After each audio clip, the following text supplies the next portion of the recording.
Hello! അങ്ങനെ മഴ തോരും മുമ്പേ പുതിയ പ്രൊമോ. എന്റെ പൊന്നോ അലീന തലനാരിഴയ്ക്കാണ് രക്ഷപ്പെട്ടത് അല്ലേ. ആ ഓട്ടോ ചേട്ടൻ വന്നില്ലായിരുന്നെങ്കിൽ അലീനയുടെ അവസ്ഥ എന്താകുമായിരുന്നു അല്ലേ.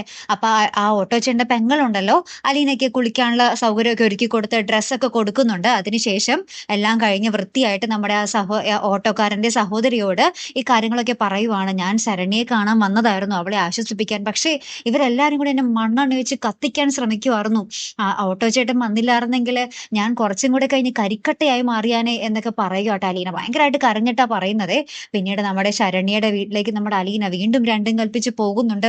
അവിടെ ചെല്ലുമ്പോൾ ശരണ്യയുടെ അമ്മയ്ക്ക് "എന്തിനാ നീ അവളെ കാണുന്നേ?" എന്നൊക്കെ ചോദിക്കുന്നുണ്ട്. അപ്പൊ അലീന പറയുന്നുണ്ട്, "എനിക്ക് അവളെ സമാധാനിപ്പിക്കാൻ പറ്റും" എന്നും പറഞ്ഞ് നമ്മുടെ ശരണ്യയുടെ അടുത്ത് പോയി ഇങ്ങനെ ഇരിക്കുന്ന ഒരു രംഗങ്ങളൊക്കെ തന്നെയാട്ടോ. അപ്പൊ അവിടെ ആ മുറിയിൽ ചെന്ന് ഇങ്ങനെ ലൈറ്റ് ഇടുമ്പോ തന്നെ നമ്മുടെ ശരണ്യ ഇങ്ങനെ പേടിച്ച് നിലവിളിക്കുവാട്ടോ. "ആ, ആ" എന്നും പറഞ്ഞ് ഇങ്ങനെ ഭയങ്കരമായിട്ട് നിലവിളിക്കുകയൊക്കെ ചെയ്യുവാണ്. അപ്പൊ അലീന ഇങ്ങനെ ആശ്വസിപ്പിക്കുന്നൊക്കെ ഉണ്ടേ.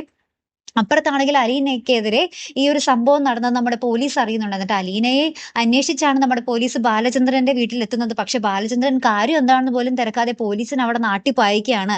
"എന്താണ് സാർ ഇവിടെ വന്നത്? വല്ല വാറണ്ടാണോ? ഇവിടെ ഒന്നും സംഭവിച്ചിട്ടില്ല. നിങ്ങൾ തിരിച്ചു പോണം" എന്നും പറഞ്ഞിട്ട് പോലീസ് പറയുന്നത് പോലും കേൾക്കാൻ നിൽക്കാതെ നമ്മുടെ ബാലചന്ദ്രൻ കതക് കൊട്ടിയടച്ച് അവരെ മാറ്റുന്നുണ്ട്. അപ്പൊ പോലീസ് ആദ്യം പറയുന്നുണ്ട്, "നിങ്ങൾക്ക് വേണ്ടിയാണ് ഞങ്ങൾ വന്നത്" എന്ന് ബാലചന്ദ്രനോട് പറയുന്നുണ്ട്. പക്ഷേ അതൊന്നും കേൾക്കാൻ ബാലചന്ദ്രൻ തയ്യാറാകുന്നില്ല ട്ടോ. എന്തായാലും കാത്തിരുന്ന് തന്നെ കാണാം. അപ്പൊ അടുത്തൊരു വീഡിയോയുമായി വരുന്നത് വരയ്ക്കും ഗുഡ് ബൈ.